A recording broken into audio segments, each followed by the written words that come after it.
Hello. For those of you I haven't met yet, I'm Jerry Jordan, the 6th president of the Philadelphia Federation of Teachers. Like previous PFT presidents, I started in the union as a teacher, an ESOL teacher, teaching English to speakers of other languages.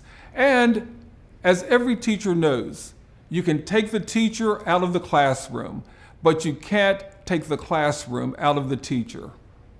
Before becoming president, I was first a PFT activist as a building committee member and a building representative.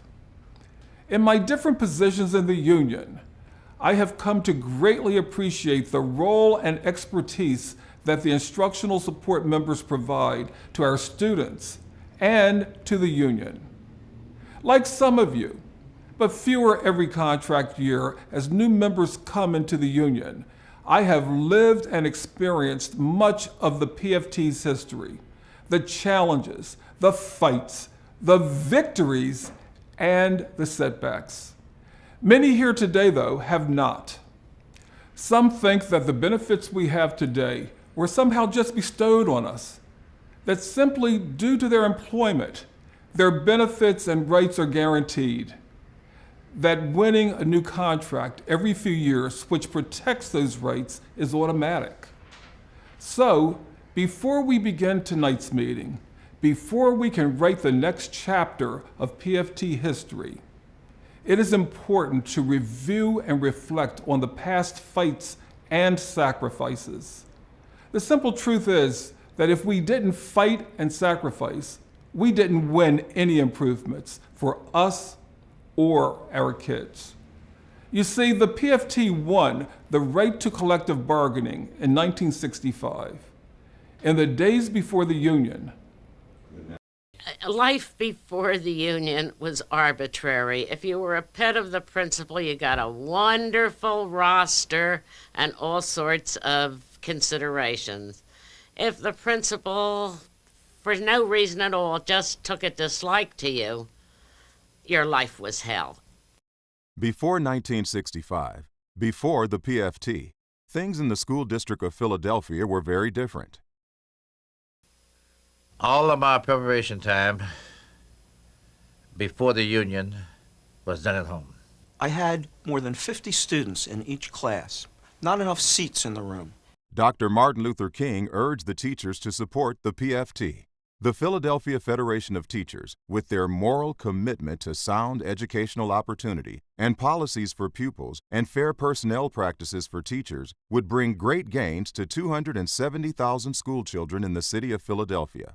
On February 1, 1965, Philadelphia teachers voted to select its first ever collective bargaining agent and proceeded to negotiate the first contract with the school board. You were at the mercy of the board. It was what the board wanted to give you, and frequently they wanted to give you nothing. The contract contained terms that would ensure dignity in the workplace and safeguard basic rights. The 1965 agreement included salary increases and credits for advanced education, the creation of transfer and grievance procedures, class size reductions to 39, the hiring of NTAs and classroom assistants to handle non-teaching duties, 50% coverage of health benefits, a non-discrimination clause that ensured equal opportunity regardless of race, gender, or marital status. These basic rights, which we take as a given today, were revolutionary in 1965, building the solidarity we needed to achieve this first victory and to create a strong, effective PFT wasn't easy. In 1970, after difficult negotiations, the PFT membership voted to strike for the first time. Solidarity prevailed, and after only 3 days, a settlement was reached. The list of gains included class size reduction to 35, sabbatical leave after 20 years of continuous service, payments for health care coverage were increased to 60%, and the first contract for paraprofessionals. The turbulent 70s continued to test the strength of the PFT. A month lockout of staff in September of 1972 was ended by a memorandum of understanding. After a failure to reach a new contract, the strike was resumed for 8 weeks during the coldest months of 1973. The result of that strike and other strikes was a tremendous feeling of solidarity and the feeling that if we acted together, we could get what we want and that we would get a just and equitable contract. Hundreds of members were jailed. It was this willingness to sacrifice to stay the course, this solidarity, that was the key to the PFT's success. The school board would love to pull you apart. So we have to stay together so that they cannot pull us apart. We need that togetherness. Solidarity prevailed in 1976 when the PFT reached a settlement without a strike. The agreement included salary increases, tuition reimbursement for NTAs, secretaries, and paraprofessionals, and the first contract for Head Start and food service managers. The 70s ended with a 3-day strike in 1978. Among the results, massive layoffs and transfers were rescinded. Prep time was retained. Class size was reduced again to 33. A legal service fund was established, and health coverage was increased to 85%. The new decade began tumultuously. A 3-week strike in 1980 was followed by an 8-week strike in 1981 that was later declared a lockout by the Pennsylvania Supreme Court. By standing together in these difficult years, the union was able to overcome school district demands and maintain positions for its members. Quite honestly, if it wasn't for the union, I would be out of a job. The importance of the union is not just at contract negotiation time. The PFT is responsible for upholding the dignity and respect of its members every single day. By demonstrating solidarity and a willingness to strike when necessary, the PFT set the stage for a major success in 1985. A strike was narrowly avoided during dramatic round-the-clock negotiations. The worst thing any of us could do would be to think that the union is some automatic thing, that contracts get negotiated automatically, and that everybody always gets a raise every year. By the end of the 80s, the solidarity of the PFT was clearly established. In 1985, and again in the early settlement of 1988, significant gains were achieved. Salaries were increased each year. Class size for primary grades was reduced to 30. Medical coverage was increased to 95%. The dual salary schedule for primary teachers was eliminated, and the senior career teacher salary schedule was created. In 1992, union solidarity prevailed again. We reached a satisfactory settlement without a strike. We maintained all the benefits the school board tried to take away from us, and we negotiated a wage increase. In 1994, another 2-year contract included a 3% one-time bonus. In 1996, we negotiated a new 4-year contract that included salary increases in each of the 4 years. The contract is a 4-year agreement. But labor, peace, and cooperation didn't last. New Superintendent Hornbeck led an assault on PFT members and the union itself. A decade of turmoil ensued. Hornbeck cast aside the successful principle of working with the union and adopted a strategy of blame, attacking teachers, the union, and our solidarity. He claimed that PFT put themselves first at the expense of the kids. It's the teachers. Teachers bear responsibility for student performance. Hornbeck resorted to calling PFT members names, Neanderthals, and instituted massive budget cuts to finance his plan's Children Achieving New Bureaucracy. The first Hornbeck contract in 1998 resulted in a shorter school year for PFT members and students, and we won salary increases.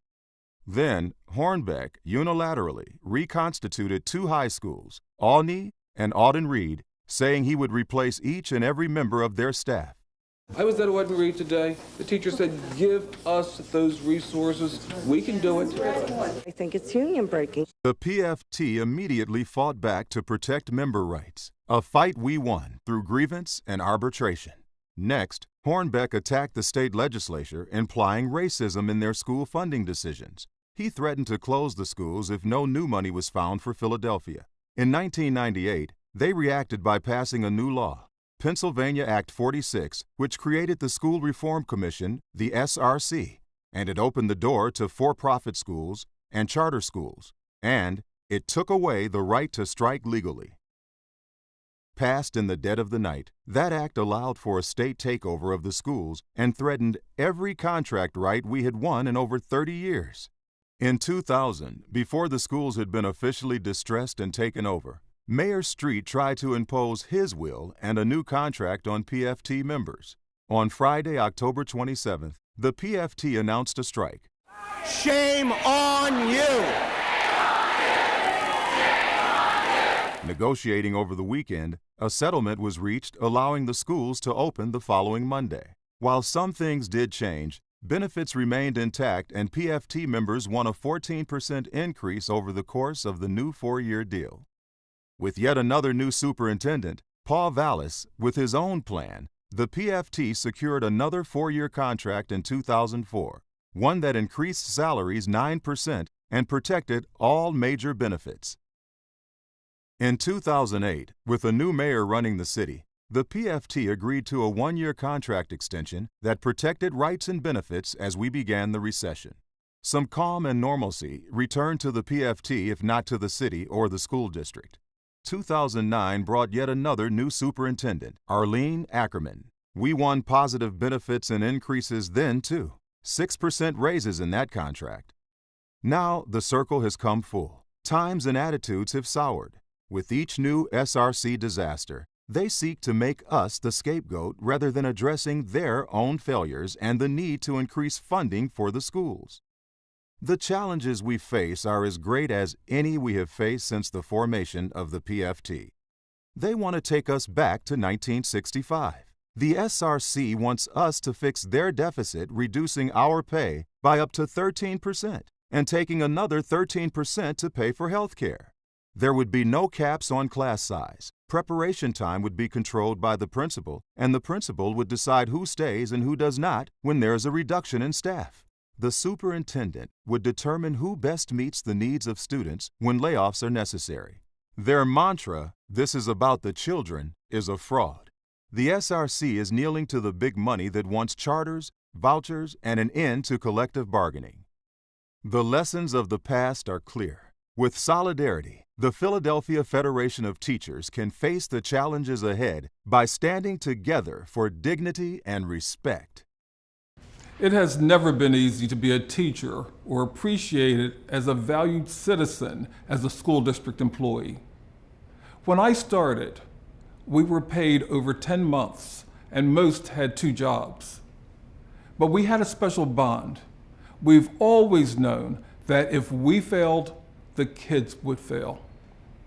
Today, the challenges are different and serious. We are the target of blame, the scapegoats of those who have abandoned their fiscal and moral responsibility to the kids. History has shown that our solidarity and willingness to stand together and act for the good of all of us and for the benefit of our students is what has made us successful. So no matter the decisions we make tonight, it has to be all of us together as one. If our detractors are successful in dividing us from one another, they will win and the kids will lose. But if our solidarity rings true, we will all be the winners and the kids will win.